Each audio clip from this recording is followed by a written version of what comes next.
नमस्कार मित्रांनो, भावी शिक्षक आणि शिक्षिकेंनो, टिप्स फॉर टीईटी मध्ये मी अक्षय तुम्हाला सर्वांचं स्वागत करतो।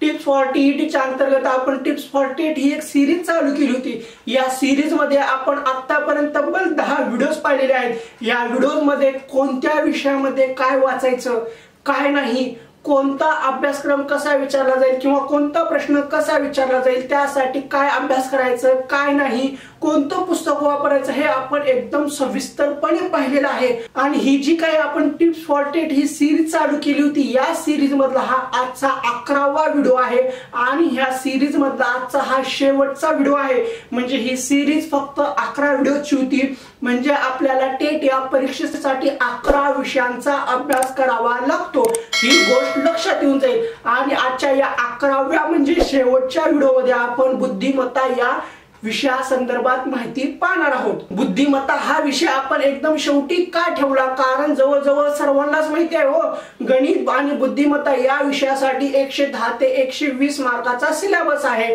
म्हणजे गणित आणि बुद्धिमत्ता 110 ते 20 मार्काला विचारलं जातं। पण बाकी विषयाचं काय, बाकी विषयाला 80 मार्क आहेत, ते 80 मार्क सुद्धा महत्त्वाचे आहेत। त्यासाठी आपण ते सर्व सुरुवातीला घेतले आणि आजच्या या व्हिडिओमध्ये आपण बुद्धिमत्ता हा घटक ठेवलेला आहे। म्हणजे एकदम शेवटी आता ज्यावेळेस 2017 ला परीक्षा झाली, त्यावेळेस 2017च्या परीक्षेमध्ये 30 पेपर झाले। त्या 30 पेपर मध्ये गणित वेगळा 30 मार्काला विचारला, बुद्धिमत्ता हा 80 मार्काला विचारला। म्हणजे गणित 30 ते 40 मार्क आणि बुद्धिमत्ता 80 मार्काला होतं। पण आता ज्यावेळेस बुद्धिमत्ता 80 मार्काला होती, मग याच्यामध्ये काय विचारलं, अशी बुद्धिमत्ता आहे तरी काय ती ही 80 मार्काला, आणि त्याचा एवढा मोठा भाव का केला जातो। आता जो काही बुद्धिमत्तेचा सिलेबस आहे, 2017 ला कोणत्या घटकावर प्रश्न विचारले होते ते आपण सविस्तरपणे पाहणार आहोत आणि यासाठी कोणतं पुस्तक एकदम योग्य राहील ते सुद्धा पाहणार आहोत। पण तत्पूर्वी आपल्याला एक गोष्ट एकदम व्यवस्थितपणे करावी लागते, ती म्हणजे एकच आहे, ती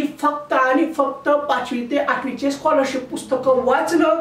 ते वाचल्यानंतरच गणित बुद्धिमत्तेचा अभ्यास करायला सुरुवात करणं, म्हणजेच बुद्धिमत्तेचा अभ्यास करायला सुरुवात करणं।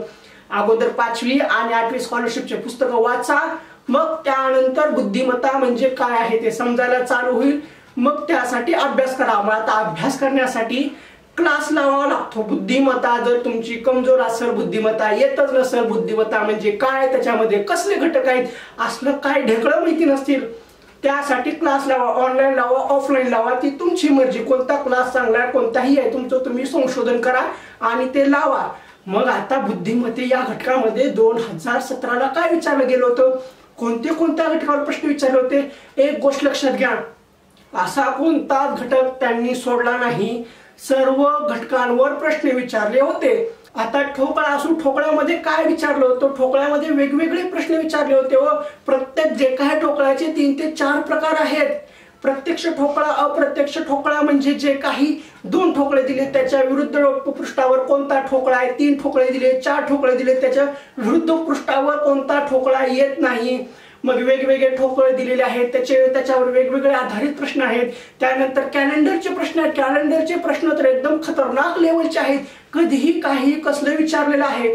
त्यासाठी आपण कॅलेंडरवरले प्रश्न असो किंवा कोणताही प्रश्न असो, त्यासाठी बेसिक पासून अभ्यास करणं गरजेचं आहे। कॅलेंडर घ्या, ठोकळा घ्या, वयवारी घ्या, भौमितिक आकृत्या आहेत, म्हणजे भौमितिक आकृत्यांवर प्रश्न आहेत। मग याच्यामध्ये प्रतिमा आहे, आरशातील प्रतिमा, पाण्यातील प्रतिमा, घटवीत, पुन्हा वेणाकृत्यांचा घटक आहे। वेणाकृत्यांमध्ये 3-4 घटक आहेत, वेगवेगळे आहेत। वेणाकृत्यांवरील प्रश्न, वेणाकृत्यांचे पृथक्करण, असे वेगवेगळे टॉपिक आहेत, त्यांच्यावर प्रश्न विचारलेले आहेत। असा कोणताच घटक सोडलेला नाहीये। पुन्हा दिशा आहे, दिशांचे वेगळे प्रकार आहेत, त्याच्यामध्ये वेगवेगळे प्रश्न येतात। आणि त्यात सगळ्यात अवघड प्रश्न कुठले होते तर बैठक व्यवस्थेचे। आता बैठक व्यवस्था म्हणजे अशी साधी नाही, माझ्या बाजूला कोण आहे, ह्याच्या बाजूला कोण आहे, त्याच्या बाजूला कोण आहे, ते असं नाहीये, फिरवून होतं। आता जे काही बैठक व्यवस्था आहे त्याच्यामध्ये वर्तुळाकृती एक रिंगण आहे, त्याच्यामध्ये इकडून दुसऱ्या बाजूला तिसरा मुलगा, त्याचं नाव हे आहे, त्याच्या विरुद्ध बाजूला हा बसलेला आहे आणि त्याच्या डाव्या बाजूहून उजव्या बाजूला दुसऱ्याला जी बसलेला असले, इतके फिरून आहे ना ते 36 सेकंदामध्ये सोडवणं जवळजवळ इम्पॉसिबलच आहे। पण पॉसिबल आहे, ज्यांची प्रॅक्टिस आहे, ज्यांना जे एकदम सोपं वाटतं त्यांना ते 36 सेकंदामध्ये होतं। पण ज्यांचा कधीच बुद्धिमत्तेचा संबंध आला नाही त्यांच्यासाठी पर्वत डोक्यावर घेतल्यासारखं आहे। त्यासाठी भूमितीचा असो, बुद्धिमत्तेचा असो किंवा गणिताचा असो, एकदम बेसिक लेवल पासून अभ्यास करणं गरजेचं आहे. मला काहीच येत नाही, मला यायला पाहिजे त्या दृष्टिकोनातून अभ्यास करणारच आहे. नातेसंबंधावर सुद्धा प्रश्न आहेत, नातेसंबंध हा सुद्धा टॉपिक आहे. त्यानंतर घड्याळ आहे, घड्याळावर सुद्धा प्रश्न आहेत. घड्याळामध्ये वेगवेगळे प्रकार आहेत. घड्याळाचे प्रश्न हे आपल्याला सूत्रानुसार सुटून जातात. सूत्र माहिती असतील त्याचं ऍप्लिकेशन एकदम व्यवस्थित केलं, त्याची प्रॅक्टिस केली तर हे सुटून जातात. खरं पाहायला गेलं तर बुद्धिमत्ता हा घटक एकदम सोपा आहे, पण कधी ज्यावेळेस तुम्हाला बुद्धिमत्ता म्हणजे काय, त्याच्यातील घटक कुठले आहेत, प्रश्न कसे असतात, त्याचा तुम्ही अभ्यास केला तर ते सोपे जातात. अहो असा 1-2 टॉपिक नाहीये, 30 ते 40 टॉपिक आहे. 30 ते 40 टॉपिकचा अभ्यास करावाच लागतो, तेव्हा कुठं 80 मार्क कंप्लीट होतात. आणि ते 80 मार्क घेणं म्हणजे येड्या गबाळाचं काम नाहीये, त्याच्यासाठी खूप प्रॅक्टिस करावी लागते. उगाचच ठेवलं नाही अभियोग्यता व बुद्धिमत्ता चाचणी म्हणजे स्टेट. 80 मार्क म्हणजे असं साधे सुद्धा आहेत का? 30-40 टॉपिक आहेत, 30-40 टॉपिक वर प्रश्न विचारलेले आहेत. आपल्या टीईटी सारखं नाही.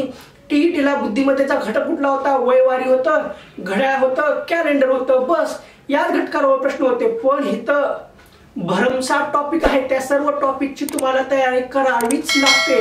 आता हे जे काही टॉपिक आहेत हे कुठून कव्हर होतील? मार्केटमध्ये भरपूर पुस्तकं आहेत, त्यांपैकी कोणतं पुस्तक घ्यावं?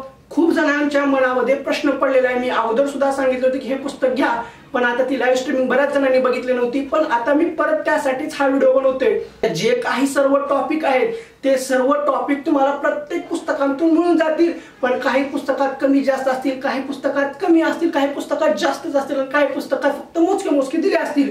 पण असे एक पुस्तक आहे, त्या पुस्तकामध्ये जवळजवळ सर्व टॉपिक तुम्हाला मिळून जातात. ते पुस्तक आहे सतीश वसे सरांचं. यांच्या बुद्धिमत्तेच्या पुस्तकामध्ये सर्व दिलेलं आहे. मग पुन्हा मार्केटमध्ये के सागरचं आहे, निराळी प्रकाशन आहे, चैताली प्रकाशन आहे, के सागर प्रकाशन आहे, पंढरीनाथ राणेचं आहे, यांचे सुद्धा पुस्तक आहेत. पण प्रथम तुम्ही एक काम करा, 5वी ते 8वी स्कॉलरशिप घ्या, त्याच्यातला बुद्धिमत्तेचा घटक अभ्यासात ते झाल्यानंतर मग पुस्तक घ्या, नाही तर क्लास लावा. क्लास लावल्यानंतर पुस्तक घ्या. पुस्तक कुठले घ्यायचं ते सांगितलेलं आहे.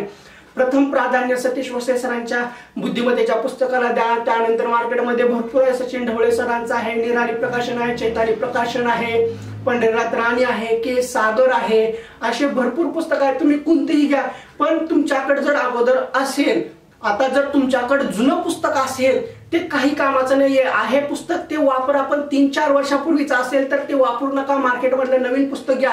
अपडेट पुस्तक आलेले असतात. अपडेट काय असतं? जेवढ्या काही प्रश्नपत्रिका झालेल्या असतात त्या सर्व प्रश्नपत्रिकांमधील आलेले प्रश्न त्याच्यामध्ये इन्क्लूड केलेले असतात. म्हणजे कसं आहे, काळानुसार बुद्धिमत्ता म्हणजे कुठलाही प्रश्न असो, कुठलाही घटक असो, त्याची काठिण्य पातळी वाढत जाते. त्या काठिण्य पातळीचे प्रश्न त्याच्यामध्ये ऍड केलेले असतात, त्याच्यातून ते आपल्याला समजून जातात. त्यासाठी अपडेटेड पुस्तक घेतलेलं कधीही चांगलं. आणि अशा पद्धतीने टिप्स फॉर टेट ही जी आपण सिरीज चालू केली होती ते सिरीज संपलेली आहे. बुद्धिमत्ता या घटकाबद्दल तुम्हाला आणखी काही समस्या असतील तर त्या सुद्धा कमेंट बॉक्स मध्ये सांगा. व्हिडिओ कसा वाटला ते कमेंट बॉक्स मध्ये सांगा. व्हिडिओ आवडला असेल तर व्हिडिओला लाईक करायला विसरू नका. शेअर करणं न करणं ते तुमच्यावर अवलंबून आहे. तुमचा फायदा झाला तर दुसऱ्याला सुद्धा फायदा घेऊ द्या. आणि जर खरेच हे माझे व्हिडिओ आवडत असतील, याच्यातून तुम्हाला काही फायदा झाला वाटत असेल तर चॅनलला सबस्क्राईब करा. लाल रंगामध्ये सबस्क्राईब बटन आहे ते दाबा. त्यानंतर जी घंटी आहे ती सुद्धा दाबा आणि ऑल नोटिफिकेशन सिलेक्ट करा, म्हणजे सर्व व्हिडिओचे नोटिफिकेशन तुमच्यापर्यंत येतील.